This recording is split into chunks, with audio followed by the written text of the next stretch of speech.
Hello everyone, स्वागत है आपका आपके अपने चैनल बीएड कॉर्नर में, जिसमें आज हम चर्चा करेंगे कोर्स 2 के यूनिट 1 के ही एक टॉपिक नेचर ऑफ एजुकेशन की।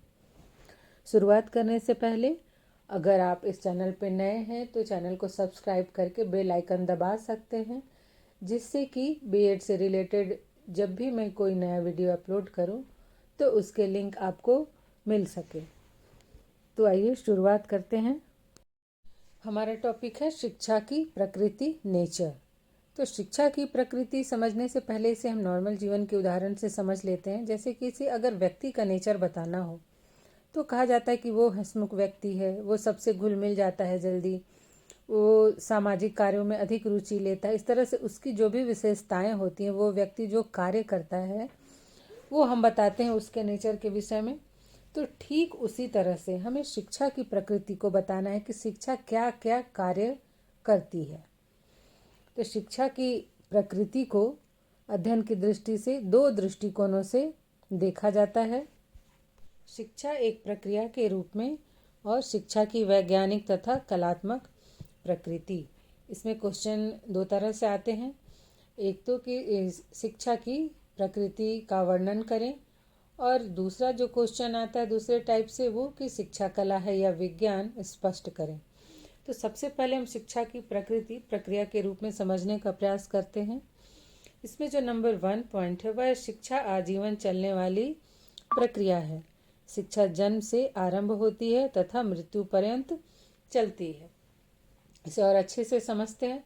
जैसे जब बालक जन्म लेता है तो शिक्षा के औपचारिक साधन के द्वारा उसकी औपचारिक शिक्षा प्रारंभ हो जाती है, जिसमें वह उठना, बैठना, चलना, बोलना और लोगों के साथ कैसा व्यवहार करना है, क्या बोलना है, कुछ लिखने पढ़ने की बातें और अक्षर वगैरह सीखना आरंभ कर देता है। और जब वो 2.5 साल का लगभग होता है तो उसका एडमिशन विद्यालय में करवा दिया जाता है, जहाँ वो उसकी औपचारिक शिक्षा प्रारंभ हो जाती है।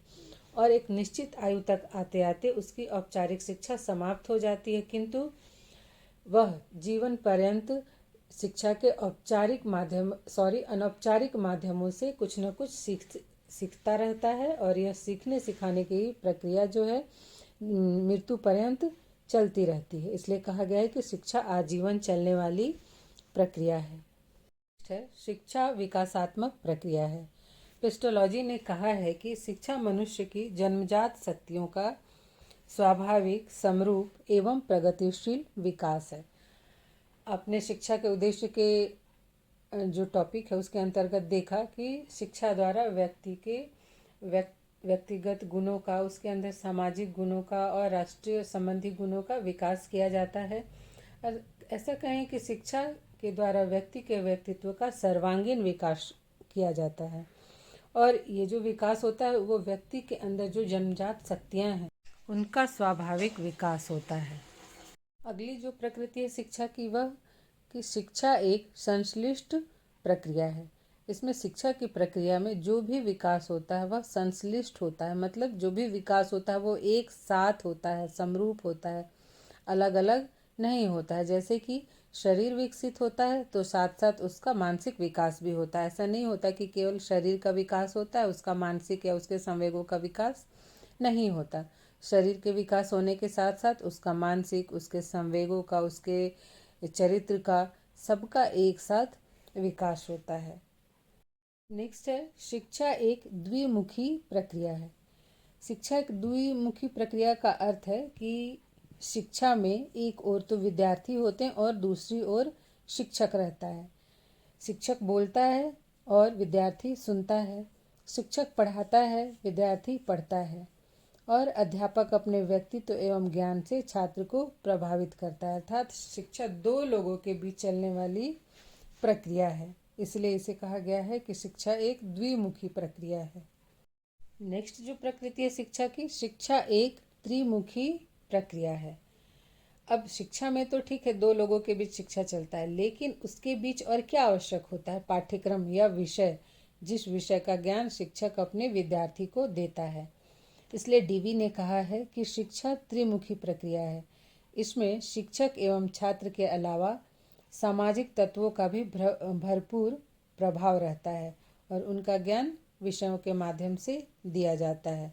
जो सामाजिक तत्व होते हैं उनसे संबंधित कई सारे विषय बच्चा पढ़ता है। तो इसलिए शिक्षा त्रिमुखी प्रक्रिया, इसमें एक और शिक्षक, विद्यार्थी और विषय, ये तीनों सम्मिलित रहते हैं। अगला जो है वो है शिक्षा एक पंचमुखी प्रक्रिया है।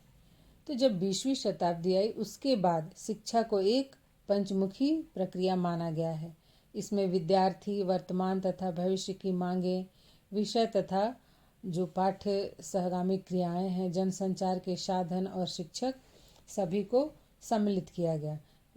डायग्राम में आप देख सकते हैं कि शिक्षा का केंद्र बिंदु होता है विद्यार्थी, और विद्यार्थी के लिए जो शिक्षा की व्यवस्था की जाती है वह वर्तमान और भविष्य की मांगों को देखकर की जाती है और उसी के अनुसार जो पाठ्यक्रम है वो बनाया जाता है, जिसमें कि पाठ्य वस्तु और पाठ्य सहगामी क्रिया सम्मिलित होती है।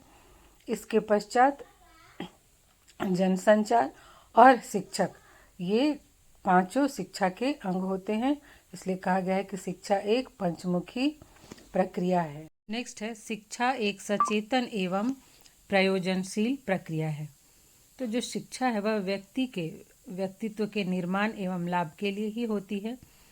इससे व्यक्ति चेतनता पाता है, अर्थात वो उसे उसके समझ का विकास होता है। वो सही गलत का निर्णय ले सकता है, वह परिस्थितियों के अनुसार निर्णय ले सकता है और अपने जीवन का जो उद्देश्य है, अपना प्रयोजन वो सिद्ध करता है। नेक्स्ट है कि शिक्षा गतिशील प्रक्रिया है। यह संसार निरंतर गतिशील है। प्राचीन काल में या सृष्टि के आरंभ में जैसा समाज था वैसा समाज आज तो नहीं है। तो जब समाज गतिशील है, संसार गतिशील है, तो शिक्षा का भी स्थिर होना अस्वाभाविक है। शिक्षा भी गतिशील होनी चाहिए।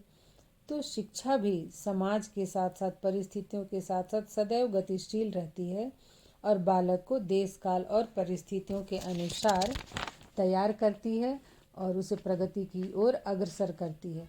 समाज में निरंतर परिवर्तन होते रहते हैं। प्राचीन काल का समाज कुछ और था, आधुनिक समाज कुछ और है। तो इन परिवर्तनों के कारण शिक्षा के उद्देश्य में भी बदलाव आता है। पाठ्यक्रम एवं शिक्षण विधियों आदि में भी निरंतर परिवर्तन होता रहता है। तो इसलिए कहा गया है कि शिक्षा गतिशील प्रक्रिया है। नेक्स्ट है शिक्षा एक परिवर्तन है। तो शिक्षा व्यक्ति को न केवल ज्ञान देती है बल्कि उसके व्यवहार एवं आचार विचार में परिवर्तन लाती है। शिक्षा ही व्यक्ति को व्यवहारिक, शिक्षित, सभ्य एवं सुसंस्कृत बनाती है और व्यक्ति समाज में परिवर्तन लाता है। तो हम कह सकते हैं कि शिक्षा व्यक्ति और समाज दोनों को ही परिवर्तित करती है। आज समाज का जो परिवर्तित रूप है वो शिक्षा के ही कारण हमें देखने को मिलता है। नेक्स्ट है शिक्षा व्यक्ति को प्रशिक्षित करने की प्रक्रिया है। शिक्षा व्यक्ति को प्रत्येक क्षेत्र के लिए प्रशिक्षण देती है। केवल पुस्तकीय ज्ञान ही नहीं देती है बल्कि भौतिक क्षेत्र में भी प्रशिक्षण प्रदान करके शिक्षा व्यक्ति को रोजी रोटी के लिए तैयार करके उसे आर्थिक दृष्टि से सुदृढ़ बनाती है। वहीं समाज के लिए सामाजिक प्रशिक्षण देकर उसका समाजीकरण करती है, जिससे वह उसके अंदर अनेक सामाजिक गुणों का विकास होता है और वह समाज का एक उत्तरदायी नागरिक, उत्तरदायी व्यक्ति बनता है। नेक्स्ट है शिक्षा सामाजिक प्रक्रिया है। तो मनुष्य की संपूर्ण सहृदयता एवं संस्कृति का विकास सामाजिक प्रक्रिया का ही परिणाम होती है। सच तो यह है कि समाज का भूत, वर्तमान और भविष्य तीनों शिक्षा से ही संबंधित होते हैं और इसी के माध्यम से भूतकाल के समाज का ज्ञान होता है, वर्तमान की आवश्यकताओं की पूर्ति होती है तथा भविष्य के निर्माण का मार्ग तैयार होता है।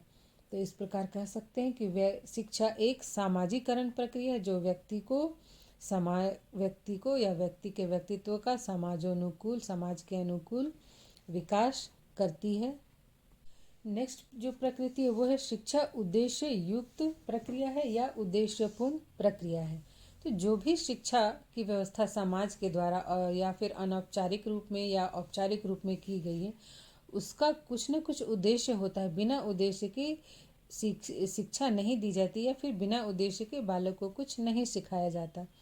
तो शिक्षा का उद्देश्य है बालक के व्यक्तित्व का सर्वांगीण विकास करके उसे समाज एवं राष्ट्र के विकास के लिए तैयार करना। नेक्स्ट है शिक्षा एक मनोवैज्ञानिक प्रक्रिया है। तो वर्तमान शिक्षा ऐसे भी मनोविज्ञान से प्रेरित होती है, जिसमें कि छात्रों की रुचियों, अभिरुचियों, क्षमताओं, आवश्यकताओं, उनकी योग्यताओं पर ध्यान दिया जाता है और उसी के अनुसार उन्हें शिक्षा देने का प्रयास किया जाता है और उसी के अनुसार शिक्षा की व्यवस्था की जाती है। नेक्स्ट है शिक्षा सर्वोत्तम विकास की प्रक्रिया है। गांधी जी ने इस विषय में कहा था कि शिक्षा बालक और मनुष्य के शरीर, मन तथा आत्मा में पाए जाने वाले सर्वोत्तम गुणों का सर्वोत्कृष्ट विकास है।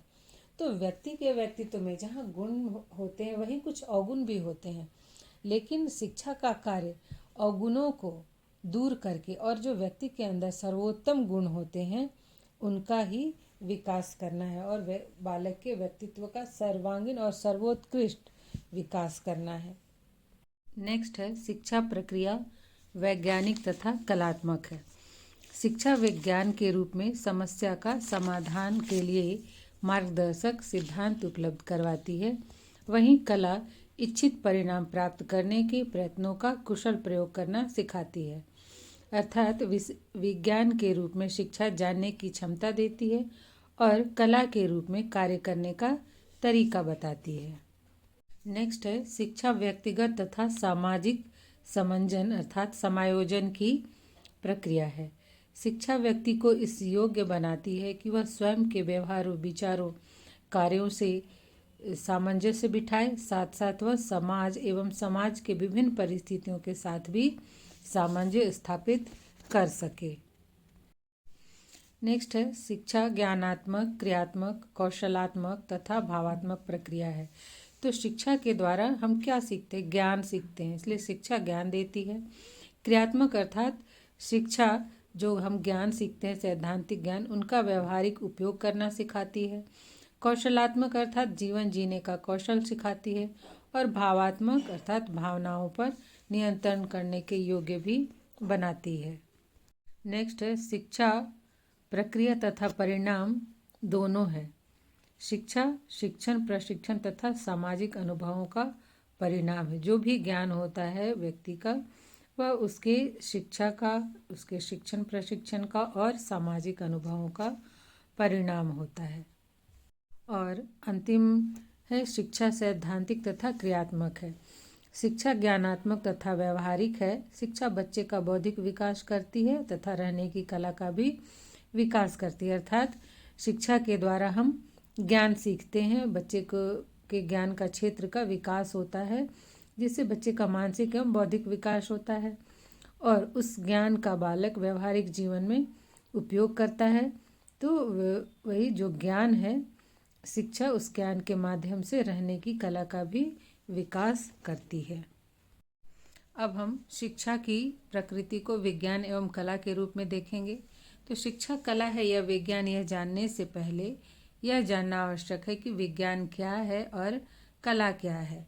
विज्ञान एवं कला की अर्थ विशेषताओं को समझकर फिर हम शिक्षा की विशेषताओं की तुलना उसे करके यह निष्कर्ष निकालेंगे कि शिक्षा विज्ञान है या कला। विज्ञान व्यवस्थित ज्ञान का समूह होता है जो सार्वभौमिक सिद्धांतों पर आधारित होता है तथा जो किसी घटना के कारण और परिणामों के मध्य संबंध स्थापित करता है। ये सिद्धांत निरीक्षण और परीक्षण की वैज्ञानिक पद्धति पर आधारित होते हैं। अब हम देखते हैं कि विज्ञान की क्या विशेषताएं होती हैं। तो विज्ञान सर्वप्रथम व्यवस्थित ज्ञान का समूह होता है। विज्ञान के जो भी सिद्धांत होते हैं वो निरीक्षण और परीक्षण पर आधारित होते हैं और यह कारण और परिणाम संबंध पर भी आधारित होता है। विज्ञान के सिद्धांत सार्वभौमिक होते हैं और परिणामों के पूर्व अनुमान की संभावना रहती है। अब हम देखते हैं शिक्षा एक विज्ञान के रूप में कि शिक्षा विज्ञान है या नहीं। शिक्षा विज्ञान है या नहीं यह सुनिश्चित करने के लिए हमें शिक्षा के अंतर्गत विज्ञान से संबंधित विशेषताओं को निम्नलिखित आधार पर समझना होगा। तो सबसे पहली जो विशेषता थी विज्ञान की वह व्यवस्थित ज्ञान का समूह। तो शिक्षा भी विज्ञान की तरह व्यवस्थित ज्ञान का ही समूह होता है और यह शिक्षा विशेषज्ञों के कई वर्षों तक किए गए शोध कार्यों एवं प्रयोगों से सिद्ध हो चुका है। विज्ञान की दूसरी विशेषता है निरीक्षण और परीक्षण पर आधारित सिद्धांत। तो शिक्षा के जो सिद्धांत है वो भी लगातार अवलोकन के पश्चात विज्ञान की तरह विकसित हो चुके हैं। शिक्षा के सिद्धांतों तथा तकनीकों की निरंतर जांच के उपरांत उनके परिणामों का अध्ययन किया जा रहा है। शिक्षा के जितने भी सिद्धांत हो, चाहे वो आदेश की एकता का सिद्धांत, सीखने के सिद्धांत, बुद्धि के सिद्धांत, व्यक्तित्व के सिद्धांत इत्यादि, सभी निरीक्षण और परीक्षण पर ही आधारित सिद्धांत है। विज्ञान का अगला सिद्धांत है कारण और परिणाम संबंध। विज्ञान के सिद्धांत हमेशा कारण और परिणाम के संबंधों की व्याख्या करते हैं। शिक्षा के सिद्धांतों को भी विशिष्ट समस्याओं के समाधान के लिए लागू करके उनके परिणाम प्राप्त किए जा सकते हैं। जैसे कि प्रभावी अभिप्रेरणा, शिक्षक द्वारा छात्र को सीखने पढ़ने के लिए दी गई अभिप्रेरणा छात्र की कार्यकुशलता को बढ़ाती है और कमजोर नियोजन छात्र की कार्यकुशलता को कम करती है। यहाँ कमजोर नियोजन कारण है और कम कार्यकुशलता परिणाम है। इस प्रकार शैक्षिक सिद्धांतों में भी विज्ञान की तरह ही कारण और परिणाम संबंध पाए जाते हैं। विज्ञान की अगली विशेषता सार्वभौमिक सिद्धांत कि विज्ञान के जो भी सिद्धांत होते हैं वो सार्वभौमिक होते हैं, किसी भी समय किसी भी स्थान पर एक समान परिणाम देते हैं। तो शिक्षा के सिद्धांत भी विज्ञान के सिद्धांतों की तरह ही सार्वभौमिक होते हैं, जो कि सभी शैक्षिक इकाइयों द्वारा मान्य होते हैं। जैसे विशिष्टीकरण का सिद्धांत, कार्य विभाजन और आदेश की एकता का सिद्धांत सर्वमान्य सिद्धांत है, जो कि प्रत्येक जगह पर एक समान मान्य है। अगली विशेषता है परिणामों के पूर्वानुमान की संभावना। विज्ञान में जब भी कोई प्रयोग किए जाते हैं तो परिणामों का पूर्वानुमान पहले से लगाया जाता है, जिसे हाइपोथेसिस कहते हैं। विज्ञान की तरह ही शिक्षा के विशेष सिद्धांत को लागू करने पर प्राप्त होने वाले संभावित परिणामों का पूर्वानुमान भी लगाया जा सकता है। जैसे कि आदेश की एकता के सिद्धांत को यदि व्यवहारिकता में लाया जाए तो पता चलता है कि वह अधीनस्थ जिसको केवल एक ही अधिकारी से आदेश और निर्देश मिलते हैं अधिक कार्यकुशल होता है उस अधीनस्थ की तुलना में जिसके एक से अधिक अधिकारी होते हैं। उपरोक्त तथ्यों के विश्लेषण के आधार पर कहा जा सकता है कि शिक्षा एक विज्ञान है, क्योंकि शिक्षा में विज्ञान की लगभग सभी विशेषताएं विद्यमान हैं। शिक्षा व्यवस्थित ज्ञान का समूह भी है, इसके अपने सिद्धांत हैं जो कि अनुसंधान के आधार पर विकसित हुए हैं और ये सिद्धांत सार्वभौमिक होते हैं। शिक्षा के ये सिद्धांत विभिन्न घटकों के मध्य कारण और परिणाम संबंध को भी स्थापित करते हैं, लेकिन शिक्षा भौतिक और रसायन शास्त्र की तरह सुनिश्चित विज्ञान नहीं है, यह एक सरल विज्ञान है। अब हम देखेंगे कि कला क्या है और कला की क्या क्या विशेषताएं हैं और कला की ये विशेषताएं वे शिक्षा में पाई जाती हैं या नहीं। तो कला कार्य करने की विधि है, कार्य करने का तरीका है। विज्ञान कार्य को सीखना है और कला कार्य को व्यवहार में लाना है। संक्षेप में कला का उद्देश्य विज्ञान के सिद्धांतों को व्यवहारिक रूप में लागू करना होता है। कला की निम्नलिखित महत्वपूर्ण विशेषताएं हैं: व्यावहारिक ज्ञान, व्यक्तिगत कुशलता, सार्थक परिणाम, सृजनात्मकता और लगातार अभ्यास द्वारा सुधार। शिक्षा कला है या नहीं, इसको समझने के लिए कला की विशेषताओं को शिक्षा में लागू करके देखते हैं, उसका विश्लेषण करके देखते हैं। तो कला की पहली विशेषता जो कि व्यवहारिक ज्ञान है, इसकी हम बात करते हैं। किसी कार्य विशेष को पूरा करने के लिए सिद्धांतों के साथ साथ उसको प्रभावी ढंग से लागू करने का ज्ञान भी आवश्यक है। अर्थात कला में सैद्धांतिक और व्यवहारिक दोनों पहलू होते हैं। पहले हम किसी कार्य को करने का तरीका जानते हैं और फिर उस कार्य को करते हैं। कला यह सिखाती है कि एक कार्य को प्रभावी ढंग से कैसे किया जाए। वास्तव में शिक्षा या शिक्षक की कुशलता केवल उसके ज्ञान पर नहीं निर्भर करती, बल्कि इस बात पर भी निर्भर करती है कि वह अपने ज्ञान का व्यवहारिक रूप में किस प्रकार प्रयोग करता है। शिक्षा के द्वारा जो भी सैद्धांतिक ज्ञान प्राप्त किया जाता है उसका प्रयोग व्यवहारिक जीवन में करते हैं। कला की अगली विशेषता है व्यक्तिगत कुशलता।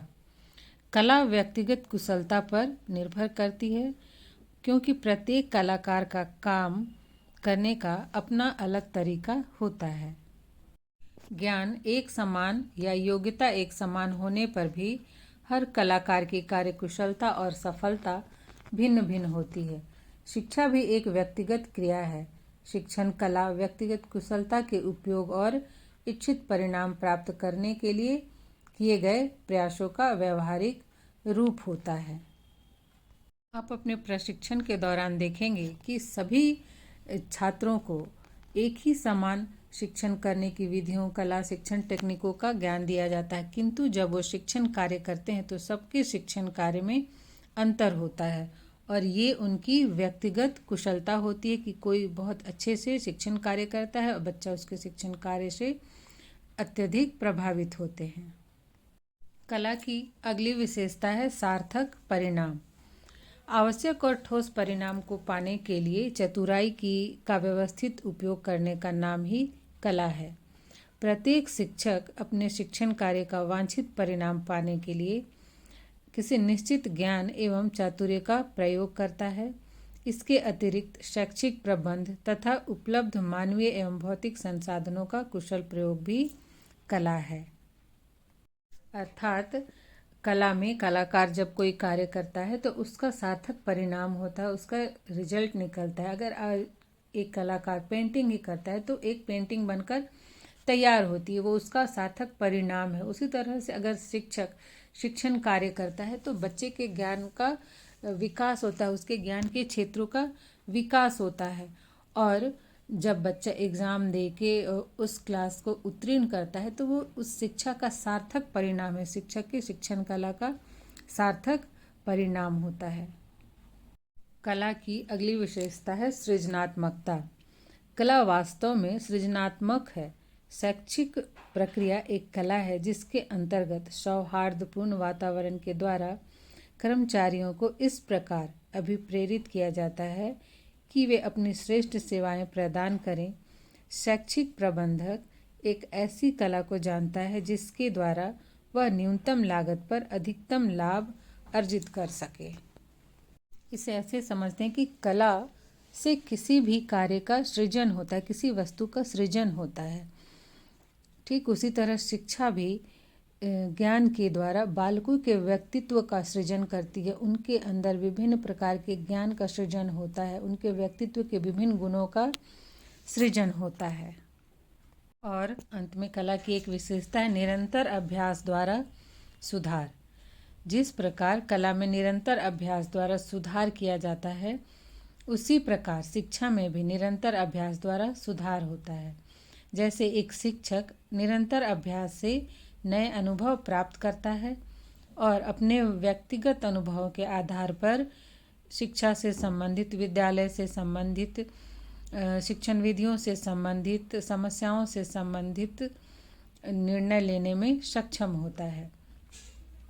एक शिक्षक शिक्षण कार्य भी करता है तो उसके शिक्षण कार्य में निरंतर अभ्यास से सुधार होता जाता है। तो इस प्रकार हम कह सकते हैं कि शिक्षा कला है, क्योंकि इसमें कला की सभी विशेषताएं, कला के सभी गुण विद्यमान हैं। इस प्रकार कला एवं विज्ञान की विशेषताओं को हमने देखा और उन विशेषताओं को शिक्षा में लागू करके उनका विश्लेषण किया, जिसके आधार पर हम ये कह सकते हैं कि शिक्षा विज्ञान एवं कला का एकमात्र संयोग है। शिक्षा विज्ञान के रूप में परिणामों की व्याख्या और विशेष प्रबंधकीय समस्याओं के समाधान के लिए मार्गदर्शक सिद्धांत उपलब्ध करवाती है, और कला के रूप में शिक्षा इच्छित परिणाम, इच्छा अनुसार परिणाम प्राप्त करने के लिए चातुर्य और प्रयत्नों का कुशल प्रयोग है। इस प्रकार कला और विज्ञान एक दूसरे से भिन्न न होकर एक दूसरे के पूरक हैं।